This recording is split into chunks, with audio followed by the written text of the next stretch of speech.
Mike Messier. Thought I'd do something a little different. I'd take the Mike's Instant Movie Review on a walkabout. So I saw an interesting movie tonight, The Relentless Patriot. One night only event. This movie will probably be on some type of streaming sooner or later. I would think sooner. But tonight it was in the theater on a Thursday night in June of 2024. June is kind of an interesting month. It's kind of a foreshadowing to July. So let's get into it. What did I think? Should you see this movie? Should you not? I think it's a good movie to see. I think there's some things I would have done differently than the auteur, the filmmaker. I believe the name was Christopher Martini. The subject matter, Scott Lebedo, if I'm saying that correctly, Scott Lebedo. Artiste, he is the Patriot, the Relentless Patriot artist. His subject matter for a good portion of his career, at least the famous stuff, is the American flag, the stars and bars. He refers to it as the Star Spangled Banner at one point. I thought that was just the song. I could be wrong. But in any event, this movie, most of it seems like Scott's from Staten Island. He's very proud of that fact. I do have some friends in Staten Island, Evan Ginsberg, Monty and the Pharaoh, all these wonderful Staten Island people. I've been there myself. Interesting gentleman. I've been there myself once, and I did enjoy myself for the brief time I was in Staten Island. But a lot of the film takes place over the bridge, as they would say, in New York City. A lot of the events, political events, Scott has gotten himself into or interjected himself, are New York City events and protests. I guess you would call Scott a conservative protest artist activist. He makes no bones about it. He's a Republican. He's a Donald Trump supporter. The opening montage of the movie kind of ties Scott in his endorsements with Donald Trump. That caught me off guard. I wasn't expecting that as part of this movie. As you may or may not know, I don't like to watch previews a whole lot. I went into this movie thinking, I don't know what I was thinking. I was thinking, see, I don't watch the previews. I just thought it was something about a guy who likes the American flag. I didn't know that Scott's political affiliations were so deeply tied into his career and identity. But hey, I'm there. I want to see the movie. When I first walked towards the theater, I had a funny little moment. I was kind of wearing my headpiece. I had my Brian Pillman t-shirt on. I suppose I looked a little unique. And there was these two young ladies. They looked like, mid-teens, sitting there probably waiting for a ride to pick them up. And as I walked by them, I heard one say, I guess she was saying this to me, "Will you be my dad?" So I did not respond. I didn't have a fucking funny comeback. Kids, when they say these things, I never know if they're making fun of me or having fun with me or insulting me. I'd like to think it was a humorous comment. It seemed like once I thought about it, it was fucking funny. Because I guess I looked at my massive size. I looked like a father figure to this woman, young woman. And it was just funny. And for whatever it's worth, she was of African American descent. So the humor was really off the charts now that I think about it. So good for her. But I wish I had a funny comeback or something, or a positive word. Maybe she needed some positive light on her night.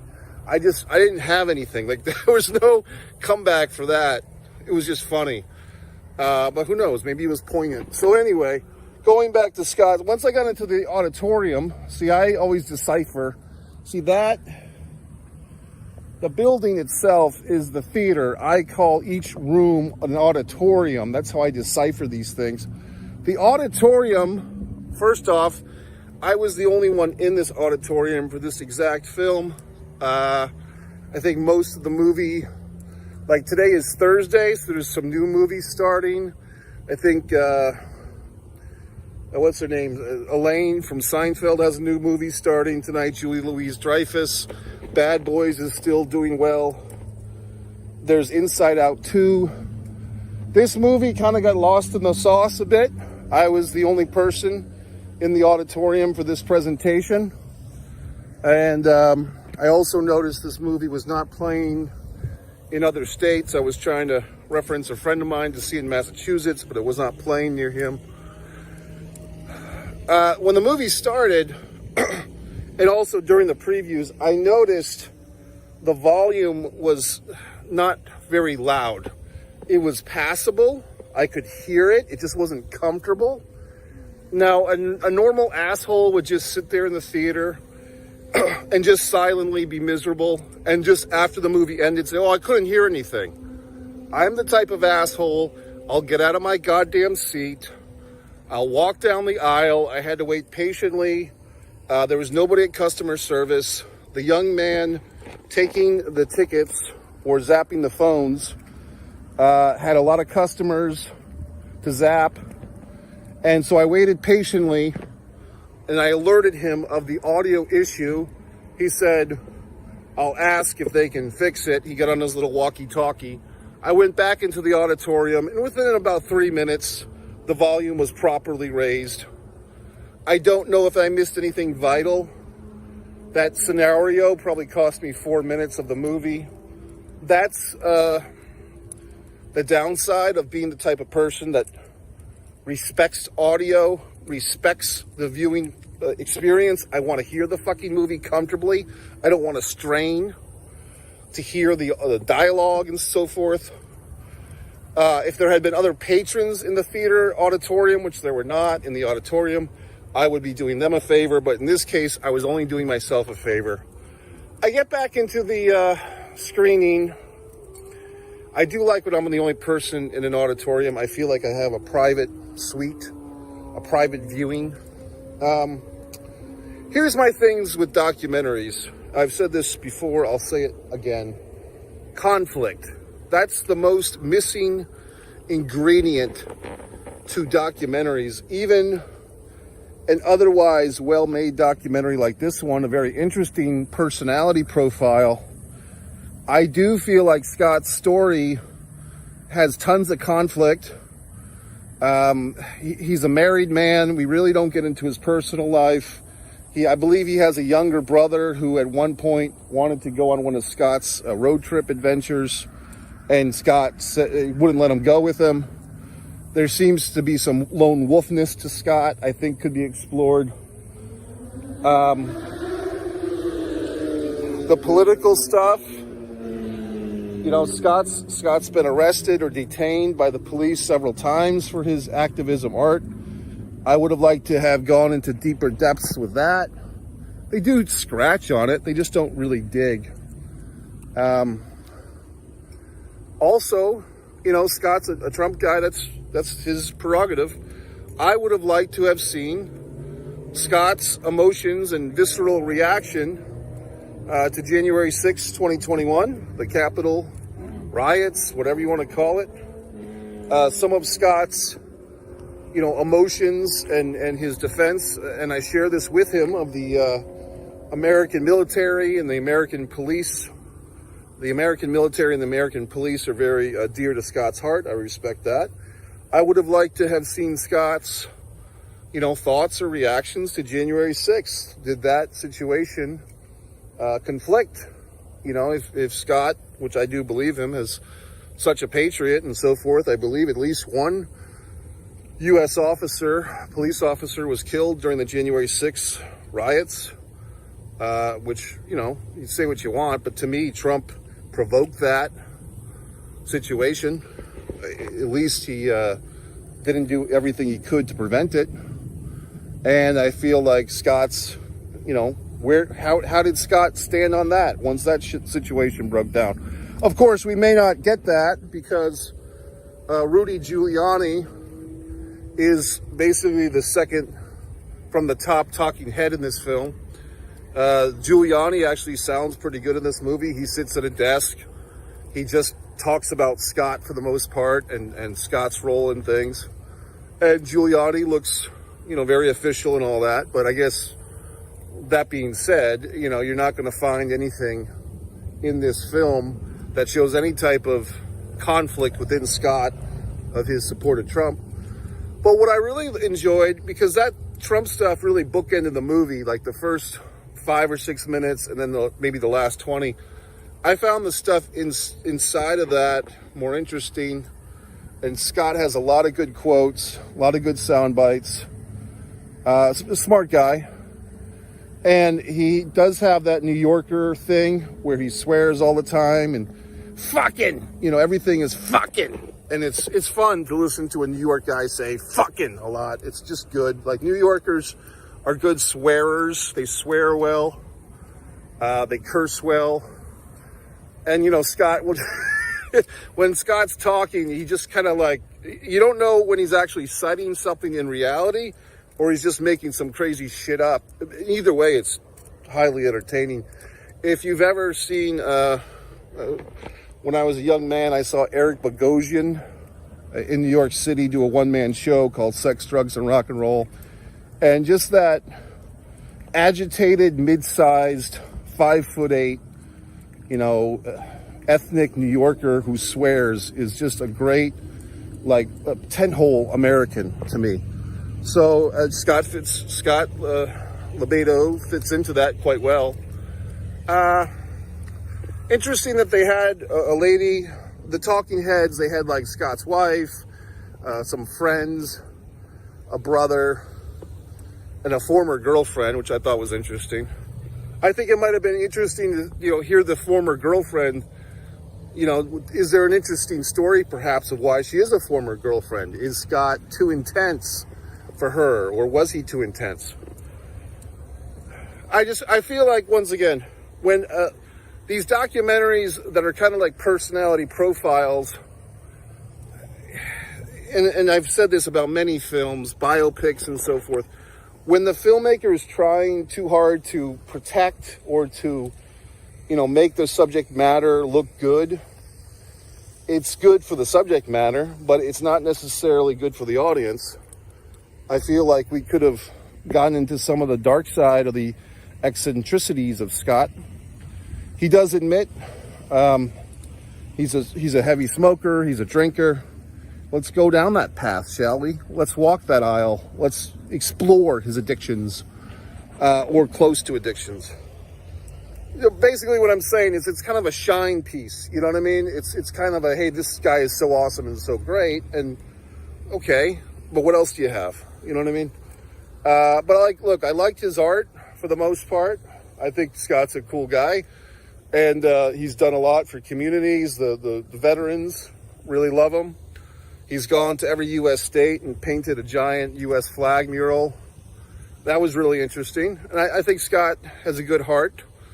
And I do think the doc was well made. I feel like it could have been more. We could have, if you really want to make a complete film, Chris Martini, we do need to see some of the shit as well as the shine. We need to see some of the flaws, some of the cavities in the shining pearly teeth of the subject matter. And like I said, when you have these movies that they're really, in some regard, it feels like an infomercial to Scott and his works and to his thoughts. It's not a complete thing. Some of his cartoons, and there was a quote from one friend towards the end that said, like, art can be divisive or something, she was saying, and they showed a couple of little cartoons of, it looked like Michael Moore, the documentarian, and Scott had done some type of, antagonistic or mocking Michael Moore. And he's done that with Biden and so forth. But are there some stories there? Are there some anecdotes of Scott? Does he ever regret doing some of this stuff? Or Has there been some hurt feelings along the way? I don't know. I'm just saying, I don't think that they left that stone unturned, which was the negative side of all the stuff that he's doing. Because look, as an artist, and I can understand this, you know, as a visual artist, you might have seen one artist, Mike Messier, My Wonderful Acrylics. This is a plane. My Wonderful Abstract Acrylics on one Mike Messier. You might have seen, you know, for me, art shouldn't be restrained or shouldn't be censored and so forth.